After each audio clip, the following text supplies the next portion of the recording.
You're listening to The Practical Vegan Mom. That's me, Jessica Jarmer. Today I'm going to talk to you about a diet that is sweeping the nation. It's on all the magazine covers.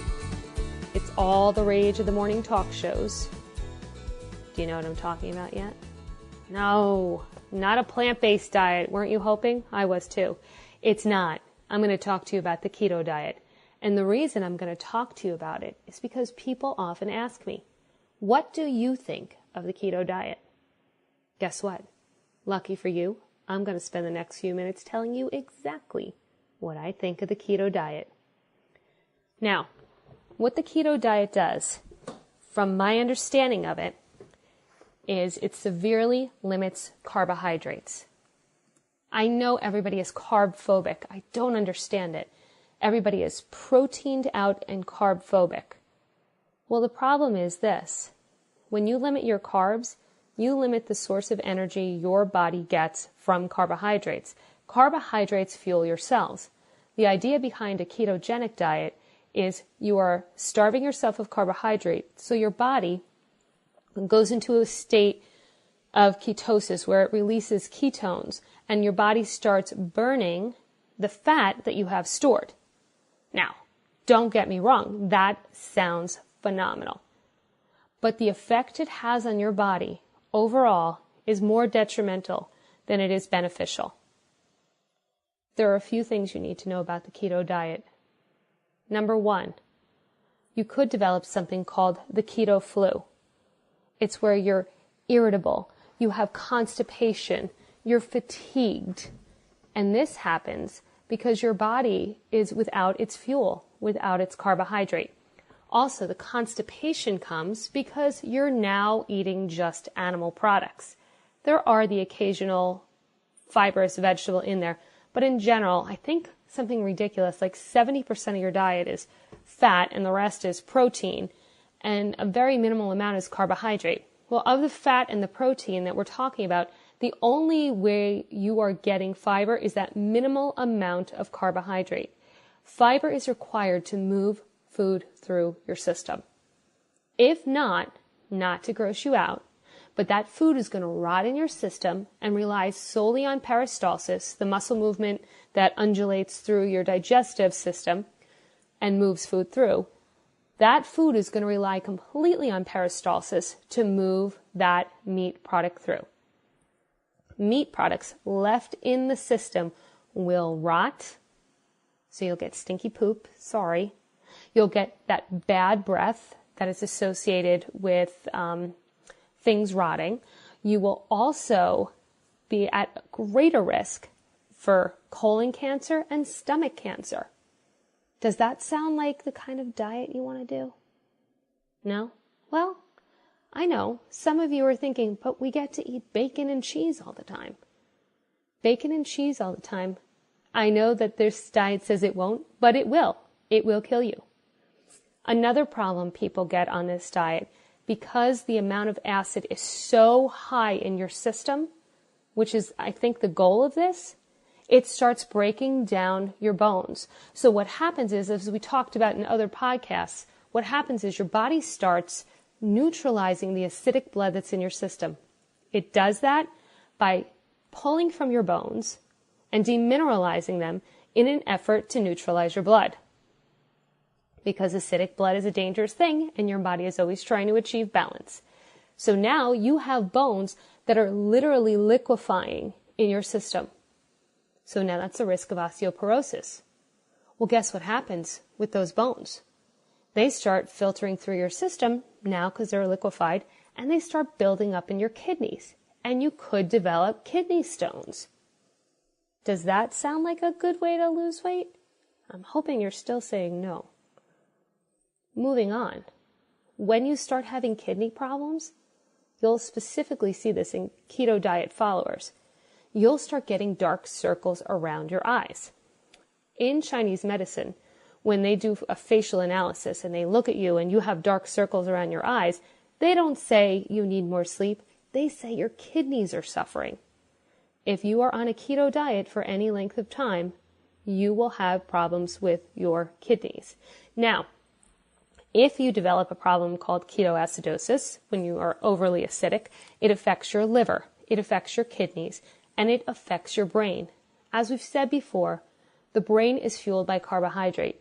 When it has to make that switch and start relying on ketones, it's too much sometimes for the brain to deal with, and it gets a little overwhelmed. It could throw your whole system off, and you could start getting an imbalance in electrolytes also, in which case you will get dehydrated.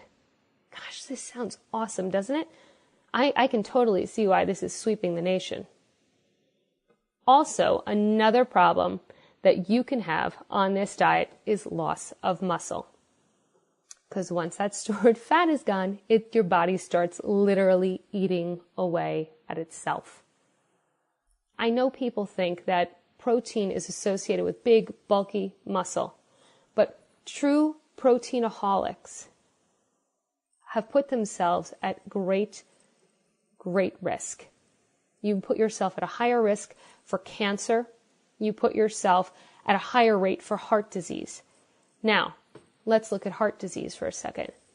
I've known people who've gone for blood work, and they'll say, oh, well, this is great. My LDLs, which are your bad cholesterol, are a little high. But that's okay because the doctor said my HDLs, your good cholesterol, are in check. The goal is this always. You always want a higher HDL than normal. The higher your HDL, the less at risk you are for heart disease. But after a while, it doesn't balance out a super high LDL. Years ago, I watched Alton Brown on Good Eats give an analogy. I believe it was something about a parade, and people at the parade throwing their garbage were like your LDL in your arteries. And it just throws out garbage, garbage, garbage. The HDLs are the workers that come behind and pick up the garbage. You have to have a lot of workers on hand, because if you have too many party goers, you're not going to have enough to clean up. That's what happens in your system. If your LDLs get so out of control, it really doesn't matter that you have high HDLs. They're going to have to be through the roof to clean up that mess. Is weight loss that important to you? Is it the fast weight loss that this promises that important to you that you are willing to jeopardize your health? You have to ask yourself, I know I want to fit in that dress. I know I want to fit in those pants, but is it worth it? Or should I just really pare down on my diet, on my plant-based diet, and be careful of what I'm eating and eat well and eat a well-rounded plant-based diet? For those of us on this diet, on the plant-based one, we get to have potatoes all the time.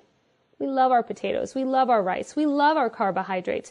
People ask us all the time where we get our protein from. Guess what? Lettuce has protein. We don't focus on it. We don't take a food and categorize it into one category or another because we eat whole plant-based foods. One last problem that I would like to talk about. When you are on a keto diet and you are eating acidic foods that turn to acid in your system that neutralize your bones and give you kidney stones, you are also putting yourself at a greater risk for cancer. People who follow low carbohydrate, high protein diets are at a greater risk for cancer. You are probably listening to this thinking, it won't happen to me. Do you know how many people this year alone that I know personally that it's happened to? My advice to you, stay away from the fads. A whole food plant-based diet has 27 years of research behind it. Read the China study. Watch Forks Over Knives. The proof is there. A 27-year comprehensive study versus something that is just put up for weight loss now. The keto diet does have an audience. It does have a group of people who it is beneficial for. And they are epileptics. People with epilepsy do very well on a keto diet. I know one epileptic in particular who followed the keto diet. However, when she started, it had to be done in a hospital and she had to be monitored. That's how serious this diet is. Don't do it to lose weight because you're putting yourself at great risk. My advice to you, follow a plant-based diet. The weight will come off. Your spirits will elevate. You'll help the environment because we're not eating all those animals. You'll help your body. You'll be vibrant. You won't have the dark circles. You won't be fatigued. You won't have constipation. You'll have a well-oiled machine, your body, that's working at its optimal level because it's getting all the nutrients it needs, all the fiber it needs, and you'll be in perfect shape. Until next time, everybody, I wish you well. Remember, plant-based is the way to go.